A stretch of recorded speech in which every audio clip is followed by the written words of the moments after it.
Now let's have a look at some code examples. You can download the code at Skills Center GitHub page. First, let's remind ourselves how regular casting works in Kotlin. For example, we have a variable of type number.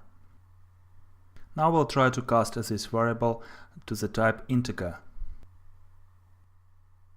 As you can see, the compiler doesn't allow us to do implicit casting. We have to cast the number to the integer explicitly using the as operator. That is how a regular casting works in Kotlin. But Kotlin also has a concept of smart casts. You can do a smart cast if you first do a type check with an is operator.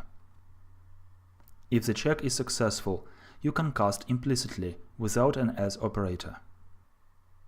This is called a smart cast. Please remember that we can still face class cast exceptions at runtime. Let's make a simple example. Suppose we assign an integer literal to a variable of type any, and we try to cast this variable to a string. Of course, we cannot directly convert an integer to a string, and our code will throw a class cast exception. But the problem is that this exception is cast at runtime, not at compile time. In order to avoid this situation, we can do a type checking. First, we check for the type with an if expression,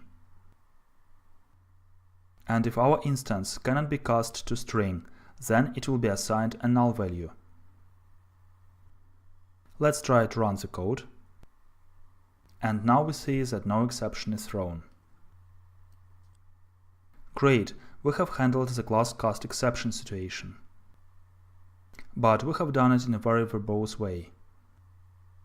With the save cast operator, we can do this logic with just one line of code. So, in our example, the result will be assigned a null value, because we cannot directly convert an integer to a string. Let's run our application.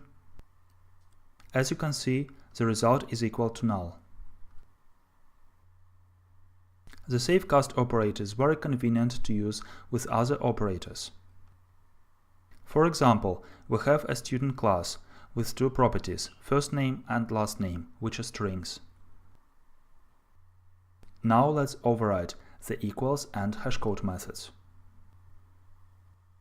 In the equals method implementation, first we check if the other student is actually a student, and if it is not, we will return a false value.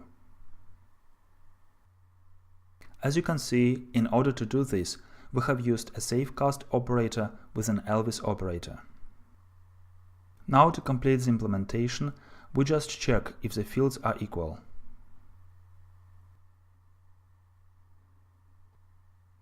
So, to sum up, a save cast is a very expressive and concise operator, and it can help us handle class cast exceptions in a very graceful manner.